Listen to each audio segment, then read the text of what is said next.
Hello friends, welcome back to DLS news. आज तारीख 10 अगस्त 2022, दिन बुधवार, हिंदी तिथि श्रावण महीना शुक्ल पक्ष त्रयोदशी। आइए बात करते हैं आज के मुख्य समाचार में देश भर की बड़ी खबरों पर नजर डालते हैं। देखिए, महंगाई पर बड़ी खबर आ रही है दोस्तों। खाद्य सामग्री पर हाल ही में सरकार ने जो 5% जीएसटी लगाया, इसका असर देखने को मिल रहा है। देश में कई जगहों पर कई राज्यों में आटा प्रति किलो 28 रुपए से बढ़कर 34 रुपए हो गया। वहीं चावल के भी 10 किलो के पैकेट के दाम में 200 रुपए की बढ़ोतरी देखी गई है। एमएसपी से भी 35% महंगा अभी गेहूं बिकने लगा हमारे देश में, और इनकी कीमतों को नीचे लाने के लिए सरकार एक नया प्लान भी बना रही है। मीडिया रिपोर्ट्स के मुताबिक सरकार आयात ड्यूटी में भी कटौती कर सकती है, क्योंकि खबर आ रही है कि मैदा, सूजी और होल मिल आटा निर्यात के नियमों को सरकार सख्त करने जा रही है और इससे घरेलू बाजार में इनके दाम घटेंगे। सरकार ने इस संबंध में एक नोटिफिकेशन भी जारी कर दिया और यह नोटिफिकेशन इसी महीने 14 तारीख से यानी 14 अगस्त से लागू हो जाएगा। केंद्र सरकार गेहूं और आटे के निर्यात पर पूरी तरह से पाबंदी लगा चुकी है। अब गेहूं के आटे, मैदा और सूजी के निर्यातकों को निर्यात निरीक्षण परिषद से गुणवत्ता प्रमाण पत्र प्राप्त करना होगा। साथ ही 8 अगस्त से लेकर 14 अगस्त तक के बीच में मैदा और सूजी का कंसाइनमेंट भेजने की इजाजत भी होगी। तब तक वही महंगाई पर खबर आ रही कि फास्टैग भी जल्दी आपका महंगा हो सकता है, क्योंकि बैंक्स डाल रहे हैं मार्जिन बढ़ाने का दबाव। तो आईबीए ने केंद्र सरकार को इस तरह की सिफारिशें भी भेजी है। अच्छा, लोकसभा में पेश हुआ बिजली संशोधन विधेयक 2022। दिल्ली के मुख्यमंत्री अरविंद केजरीवाल बोले कि ये खतरनाक है। संसदीय समिति को भी भेजा गया और इस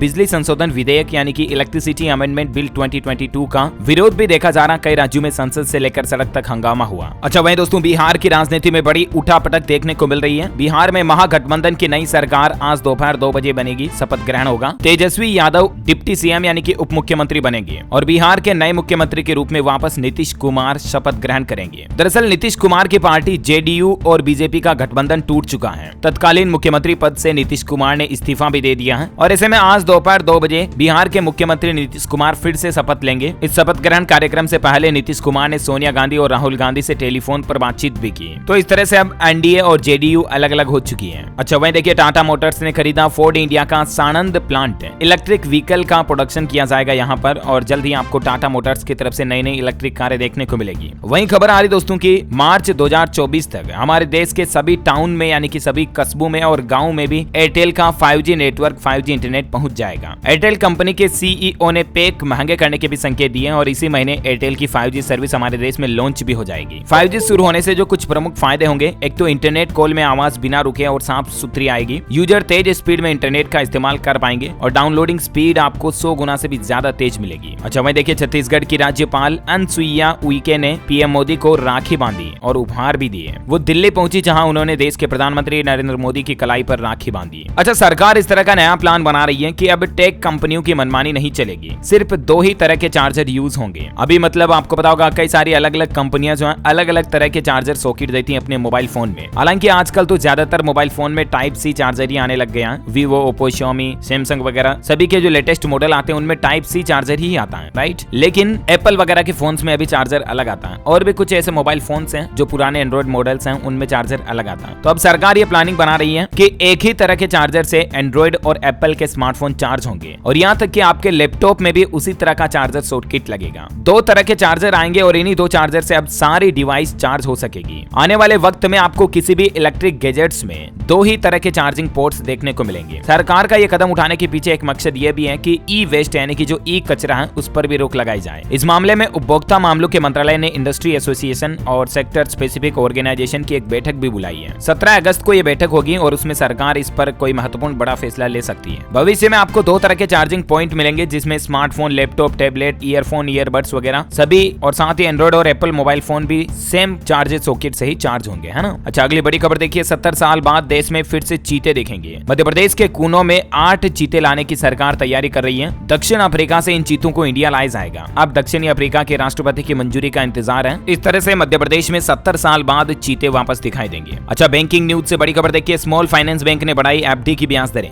अब आपको 8.25% ब्याज देगा। ये हाल ही में आरबीआई के द्वारा रेपो रेट बढ़ाने के बाद कई सारे बैंकों ने अपनी लोन की रेटें भी बढ़ाई, एफडी की रेटें भी बढ़ाई और सेविंग बैंक अकाउंट की ब्याज दरें भी बढ़ाई। और इसी बीच अब उज्जीवन स्मॉल फाइनेंस बैंक की तरफ से एफडी की ब्याज दरों में बढ़ोतरी कर दी गई है। आम ग्राहकों को अधिकतम 7.5%, जबकि वरिष्ठ नागरिकों को 8.25% एफडी पर ब्याज मिलेगा। इसी तरह से एनबीएफसी श्रीराम ट्रांसपोर्ट फाइनेंस की तरफ से भी एफडी पर ब्याज दरों को बढ़ाकर 8.75% कर दिया गया और ये बढ़ोतरी आज 10 अगस्त से ही लागू हो जाएगी। श्रीराम ट्रांसपोर्ट फाइनेंस की तरफ से 0.25% से लेकर 0.50% तक की बढ़ोतरी की गई है। इसके अलावा आपको बताओगा कल ही केनरा बैंक ने भी एफडी एफडी की ब्याज दरें बढ़ाई थी। 1 साल के लिए एफडी पर अभी आपको 5.61% इंटरेस्ट मिलेगा केनरा बैंक से। इसके बारे में अपडेट मैंने आपको बता दिया। अच्छा, वही खबर ये भी आ रही है कि एचडीएफसी बैंक ने होम लोन की ब्याज दरें बढ़ा दी हैं। अब एचडीएफसी बैंक से होम लोन वगैरह लेना महंगा पड़ेगा। ब्याज दरों में 0.25% तक की बढ़ोतरी की गई है। और उसके बाद अलग अलग तरह के लोन पर किस्तों में क्या बदलाव आएगा एचडीएफसी बैंक से अगर आपने लोन लिया हुआ है तो इसकी भी जानकारी आप स्क्रीन पर देख सकते हैं, है ना। और बैंकिंग न्यूज के बाद देखिए बड़ी खबर,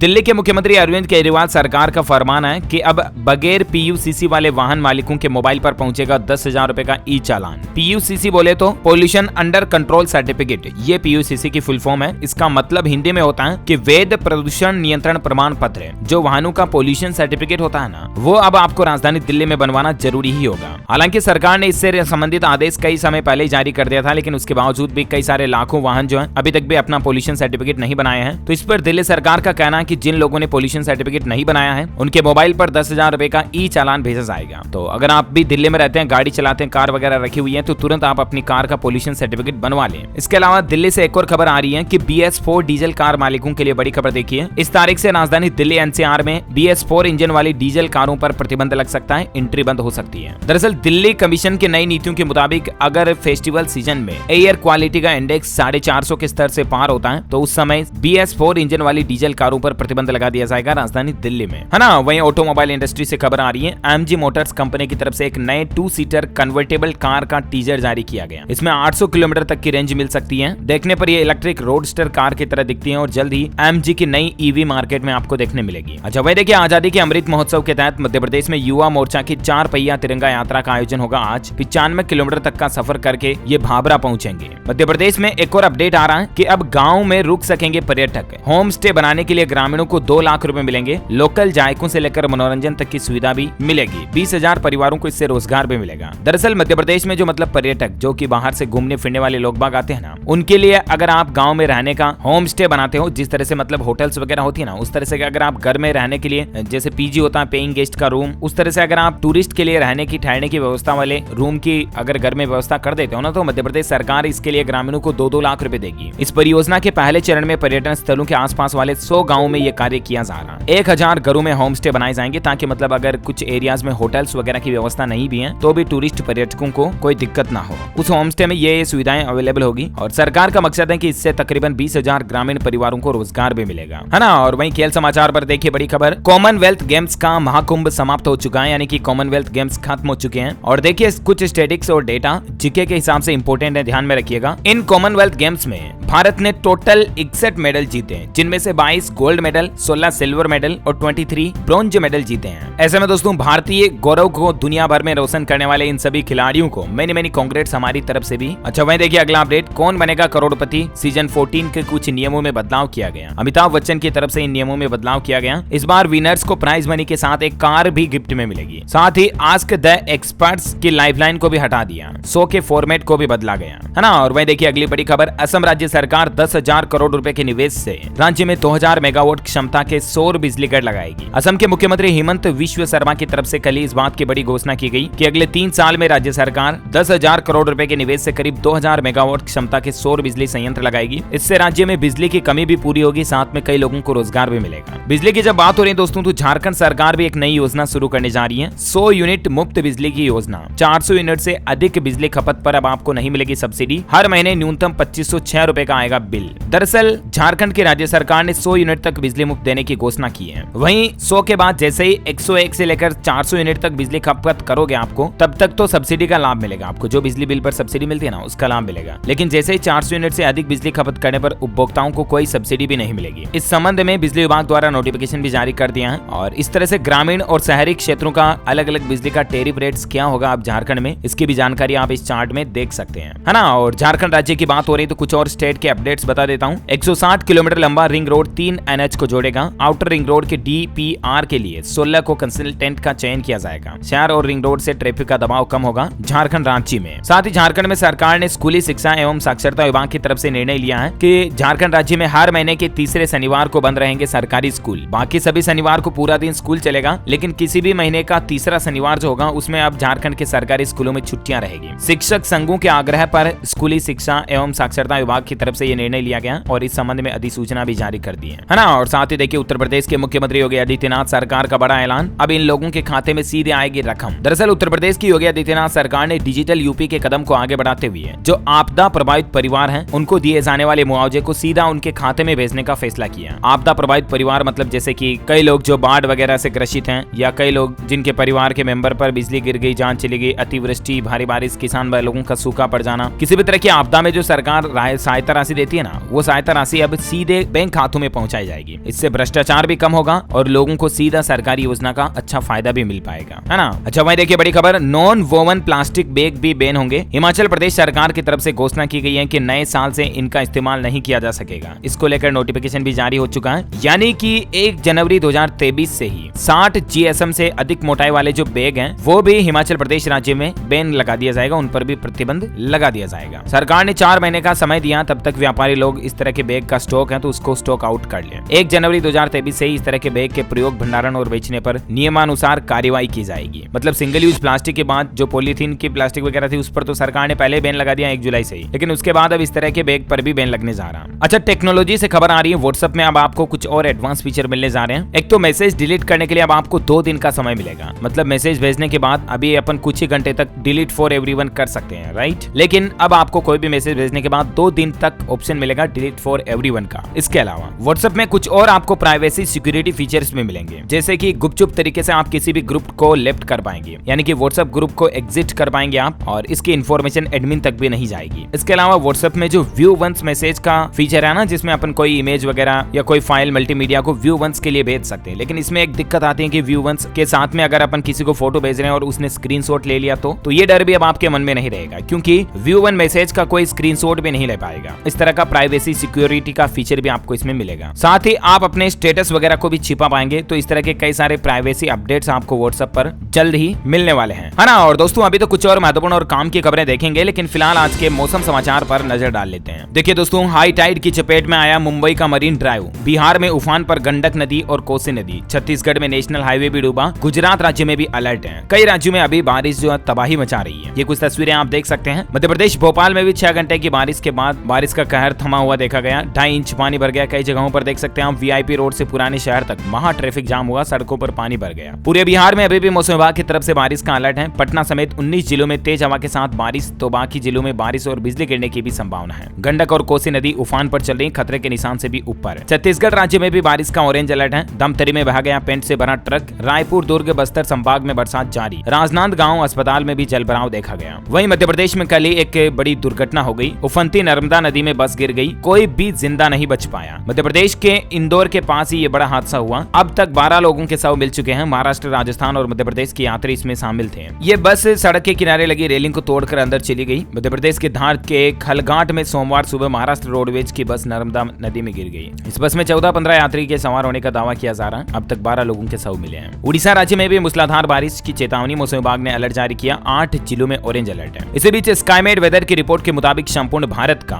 10 अगस्त 2022 का मौसम पूर्वानुमान आखिर क्या कहता है, तो आपको बता दूं अगले 24 घंटों के दौरान गुजरात, कोंकण, गोवा, मध्य महाराष्ट्र के कुछ हिस्सों में, दक्षिण पूर्व राजस्थान, मध्य प्रदेश, छत्तीसगढ़ और उड़ीसा में हल्की मध्यम बारिश हो सकती है। गंगे पश्चिम बंगाल, दक्षिण झारखंड, तेलंगाना, मराठवाड़ा, कर्नाटक में भी हल्की बारिश की संभावना है। पूर्वोत्तर भारत, उप हिमालय, पश्चिम बंगाल, सिक्किम, तेलंगाना के कुछ हिस्सों में, मध्य महाराष्ट्र, तटीय आंध्र प्रदेश, हिमाचल प्रदेश और उत्तराखंड में भी हल्की मध्यम बारिश हो सकती है। कुछ और स्टेट्स की डिटेल्स आप देख सकते हैं। अच्छा, हमारे भारत के अलावा देखिए दोस्तों, अमेरिका में भी भारी बारिश और बाढ़ की चेतावनी के बीच 900 से ज्यादा उड़ानों को रद्द किया गया। वहीं 6300 से ज्यादा उड़ानें विलंब रही, यानी कि देरी से शुरू। चलिए अब कोरोना बुलेटिन भी देख लेते हैं। देश में पिछले 24 घंटों के दौरान कोरोना के मामलों में गिरावट आई। 13,000 से कम नए मामले आए। 24 घंटों में 12,751 नए कोरोना मरीज आए और वहीं सक्रिय मरीजों की संख्या यानी कि एक्टिव केस जो है 1,31,000 चल रहे हैं। पिछले 24 घंटों के दौरान 29 लोगों की मौत हुई है। कोरोना पर देखिए एक देश में एक्सपर्ट्स का भी ये कहना है कि डरा रहा कोरोना। 14 दिन में पॉजिटिविटी रेट भी दुगना हुआ। अभी हमारे देश में 12 ऐसे राज्य हैं जहां संक्रमण दर 10% से भी ज्यादा है, जबकि WHO का कहना है कि 5% से ज्यादा संक्रमण दर चिंता की बात है ना। और वह देखिए दोस्तों, लंपी वायरस पर भी बड़ी खबर आ रही कि राजस्थान में गायों को 20 लाख गोटा पॉक्स की वैक्सीन लगाएगी सरकार। इसी सप्ताह लंपी बचाओ वैक्सीनेशन अभियान शुरू किया जाएगा। बीजेपी विधायक बोले कि विधानसभा अध्यक्ष आपातकालीन बैठक भी बुलाएं। जैसा कि आपको पता होगा दोस्तों, राजस्थान राज्य में गायों में आजकल एक अलग सा रोग फैल रहा है, लंपी वायरस का, जिसमें गायों के त्वचा पर छाले नुमा हो जाते, फफोले नुमा, और उनसे हजारों गायों की मौत भी हो चुकी है। अब सरकार एक बड़े लेवल पर वैक्सीनेशन अभियान चलाएगी, गोटा पॉक्स का अभियान, जिसमें गायों को टीके लगाए जाएंगे, है ना। और चलिए अब कुछ एजुकेशनल अपडेट्स देख लेते हैं। देखिए, यूजीसी के चेयरमैन ने की घोषणा, UGC net second phase 2 exam स्थगित कर दिया गया। अब 20 से 30 सितंबर के बीच 64 सब्जेक्ट में होगी परीक्षा। सीए फाउंडेशन के रिजल्ट पर खबर आ रही कि आज 10 अगस्त को सीए फाउंडेशन का रिजल्ट जारी हो जाएगा। पासिंग मार्क्स के लिए मिनिमम 50% मार्क्स लाना जरूरी है। ऑफिशियल वेबसाइट ICAI.org पर आप अपना रिजल्ट चेक कर सकते हैं। अच्छा, वहीं देखिए हरियाणा के स्कूली छात्रों के लिए अच्छी खबर आ रही है। 10वीं और 12वीं के 5 लाख छात्रों को मिलेगा टेबलेट और फ्री इंटरनेट की सुविधा। इसका इंतजार भी खत्म होने जा रहा है। सरकार ने 5 लाख नए टेबलेट खरीदे हैं। इन टेबलेट को खरीदने पर 620 करोड़ रुपए का खर्च आया और जल्द ही स्कूलों में 10वीं और 12वीं के स्टूडेंट्स को ये टेबलेट बांटे जाएंगे। अच्छा, वहीं रेलवे एग्जाम पर खबर आ रही है। RRC लेवल 1 CBT 2022 परीक्षा 17 अगस्त से RRB ग्रुप डी की परीक्षा शुरू होगी। ज्यादा जानकारी आप RRB के पोर्टल पर चेक कर लें। ओके, चलिए एजुकेशन के बाद देश से जुड़ी कुछ और खबरें देख लेते हैं। देखिए, छत्तीसगढ़ राज्य में कृष्ण जन्माष्टमी पर कृष्ण कुंज का लोकार्पण करेगी छत्तीसगढ़ सरकार। कुछ पौधों का रोपण भी किया जाएगा। वहीं दोस्तों, हेल्थ एक्सपर्ट्स की तरफ से ये एक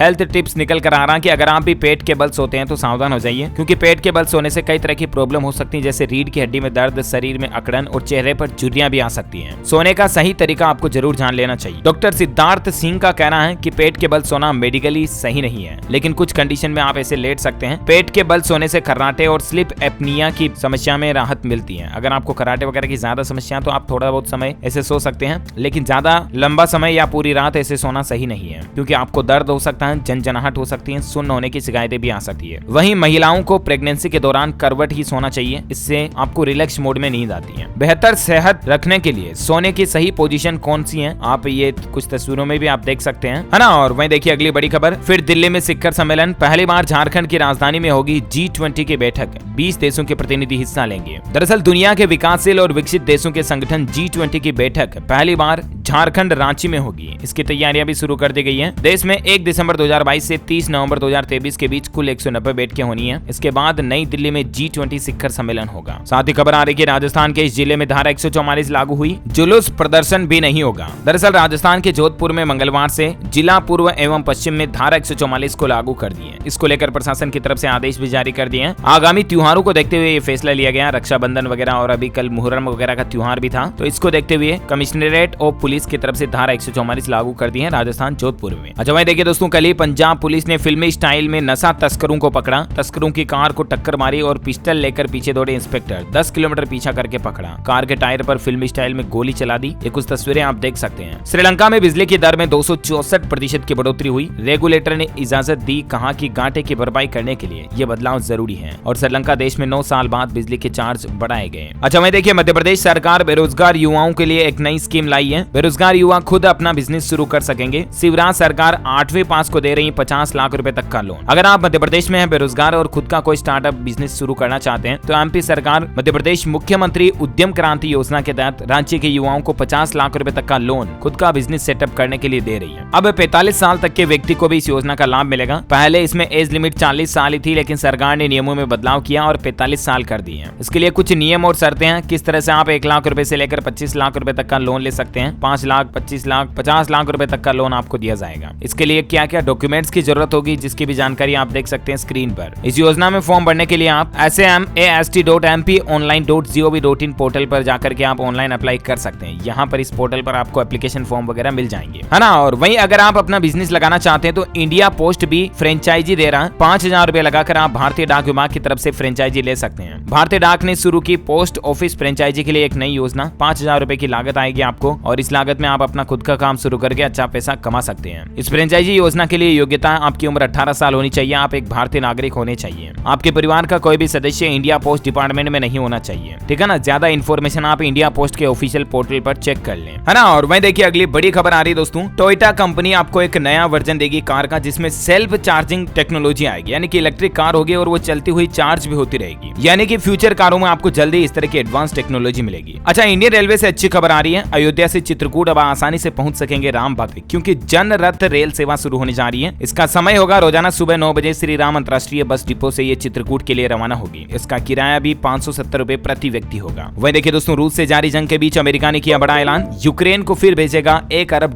की सैन्य सहायता राशि। अच्छा, उत्तर प्रदेश के मुख्यमंत्री योगी सरकार की तरफ से एक और बड़ा फैसला लिया गया। अब 3 महीने और मिलेगा मुफ्त राशन। इससे राज्य के 15 करोड़ लोगों को फायदा होगा। दरअसल मुख्यमंत्री योगी आदित्यनाथ सरकार ने बड़ा फैसला लेते हुए सितंबर तक प्रधानमंत्री गरीब कल्याण अन्न योजना को राज्य में बढ़ा दिया, यानी कि 3 महीना और अब राज्य के लोगों को इस योजना का फायदा मिलेगा, फ्री राशन का। यूपी से एक और खबर आ रही कि छोटे उद्योगों को पंख लगेंगे। योगी सरकार की तरफ से एक बड़ा फैसला लिया गया। दरअसल योगी सरकार की ओर से तैयार की जा रही नई MSME नीति में महिला उद्यमियों को खास तवज्जो दिए जाने का प्रावधान रखा गया, जिसके तहत उद्यमियों को अपना खाता लगाने के लिए पूर्वांचल और बुंदेलखंड में निवेश करने पर 100%, साथ ही मध्य यूपी और पश्चिमी यूपी में निवेश करने पर 50%, स्टाम्प शुल्क में 75% तक की छूट मिलेगी। ये अलग अलग लोकेशन के अकॉर्डिंग छूट देगी, मतलब एक्स्ट्रा छूट देगी योगी सरकार। और अंतिम अपडेट आ रहा है दोस्तों, PNB फाइनेंस बैंक अब 9 लाख रुपए तक भी देगा होम लोन। PNB फाइनेंस की तरफ से, मतलब हाउसिंग फाइनेंस की ओर से इसका दायरा घटाया गया। पहले मिनिमम जो है लोन की जो लिमिट थी वो 9 लाख रुपए से ज्यादा थी, लेकिन अब ग्राहक अगर कोई 9 लाख रुपए तक का लोन भी लेना चाहता है, 9 से 12 लाख रुपए तक का भी, तो भी मतलब PNB हाउसिंग फाइनेंस जो है ग्राहकों को लोन दे देगी 9 से 12 लाख रुपए तक का भी। पहले 18 से 19 लाख रुपए तक का न्यूनतम होम लोन दिया जाता था, लेकिन इसके क्राइटेरिया दायरे को घटा दिया। इसका मकसद है ज्यादा से ज्यादा ग्राहक जुड़ पाएंगे और कम जरूरत वाले ग्राहक भी PNB हाउसिंग फाइनेंस योजना का लाभ ले पाएंगे। ओके दोस्तों, तो इस वीडियो में ये आज दिन भर की तमाम बड़ी खबरें, मुख्य समाचार का अपडेट वीडियो यहीं फिनिश होता है। और हाँ, आप हमारे DLS माइंड क्विज प्रोग्राम में हिस्सा लेकर एक सरप्राइज गिफ्ट जीत सकते हैं। जल्द ही विनर्स का नाम भी अनाउंस किया जाएगा। आज का सवाल है दोस्तों कि गणित में शून्य की खोज किसने की थी? 2 ऑप्शन आपके पास, option A Aryabhatta, option B Ramanujacharya. शून्य की खोज किसने की? Who discovered zero in mathematics? Let me know in the comment box. जो लोग इस सवाल का सही जवाब देंगे वो एक सरप्राइज गिफ्ट जीतने के हकदार होंगे, रैंडमली सिलेक्शन होने पर। ओके दोस्तों, तो इस वीडियो में अगर आपको वीडियो अच्छा लगा तो इसे लाइक भी करना, शेयर भी करना अपने दोस्तों के साथ फेसबुक और व्हाट्सएप पर। हमारे चैनल DLS न्यूज को सब्सक्राइब करना बिल्कुल भी मत भूलना, ताकि आप कभी कोई इंपॉर्टेंट न्यूज अपडेट को मिस नहीं कर पाएंगे। Thank you, take care and goodbye. जय हिंद, जय भारत, वंदे मातरम।